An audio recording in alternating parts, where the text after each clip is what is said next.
আসসালামু আলাইকুম, আপনাদেরকে স্বাগতম।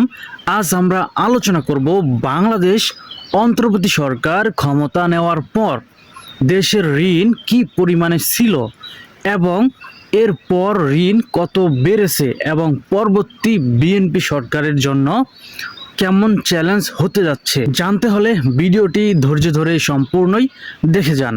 ডক্টর ইউনূস যখন আগস্টের 2024-এ অন্তর্বর্তী সরকার গঠন করেন, তখন বাংলাদেশ সরকারের মোট সরকারি ঋণ ছিল প্রায় 19 লাখ কোটি টাকা। এটা হলো আগের সরকারের বাকি ঋণ, অর্থাৎ আওয়ামী সরকার যখন এদেশে ছিল ক্ষমতায় তখন থেকে কিন্তু এই ঋণটি কিন্তু ছিল, অর্থাৎ দেশের সরকারি চাক্কায় আগে থেকেই বড় মাত্রার একটি ঋণ ছিল। অন্তর্বর্তী সরকারের 18 মাসে ঋণ কত বৃদ্ধি পেয়েছে তা আপনারা যদি জানেন, আপনারা অবাক হয়ে যাবেন। আসলে অবাক করার মতোই একটা তথ্য।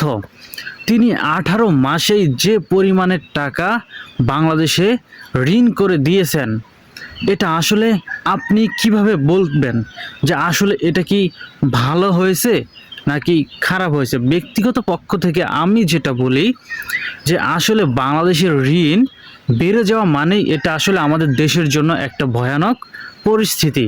সরকারি হিসাব অনুযায়ী 2025 সালের শেষ দিকে দেশের মোট সরকারি ঋণ দাঁড়িয়েছে প্রায় 22 লাখ কোটি টাকার কাছাকাছি, অর্থাৎ 22 লাখ কোটি টাকা। ভাবতে পারেন, বিশাল একটা অঙ্ক।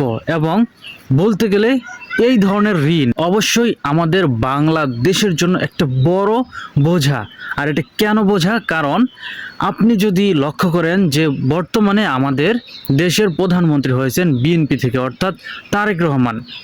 তিনি যে আসলে ক্ষমতাটা হাতে নিলেন, তিনার জন্য সময়টা অনেক বিশাল একটা চ্যালেঞ্জ। কারণ বর্তমানে বাংলাদেশের পরিস্থিতি অনেকটাই ভঙ্গুর এবং তার মধ্যে বাংলাদেশের ঋণও অনেক বেশি, একটা হিউজ পরিমাণ। এখন যখন আপনি দেশের উন্নয়ন করতে যাবেন, তখন অবশ্যই আপনাকে দেশের সেই সকল উন্নয়ন জায়গাগুলোতে বাজেট করতে হবে। অর্থাৎ যখন আপনি বাজেটটা করবেন, সেই সময় আপনার বাজেটের পরিমাণটা অনেকটাই কমে যাবে। কেন? কারণ আপনার দেশের ঋণ অনেক বেশি। আপনি ঋণ পরিশোধ করবেন নাকি আপনি দেশের উন্নয়নের জন্য বাজেটগুলো করবেন? তাই অবশ্যই আপনাকে যেটা করতেই হবে যে বাধ্যতামূলক আপনাকে তো ঋণ পরিশোধ করতেই হবে। সেই জন্য অবশ্যই উন্নয়নের ক্ষেত্রে, দেশের উন্নয়নের ক্ষেত্রে আপনি অনেকটাই হিমশিম খাবেন, যেটা বিএনপি সরকার তারেক রহমানের ক্ষেত্রে এটা আমরা আজকে না হোক কিছুদিন পরে হলেও সেটা আমরা বুঝতে পারবো।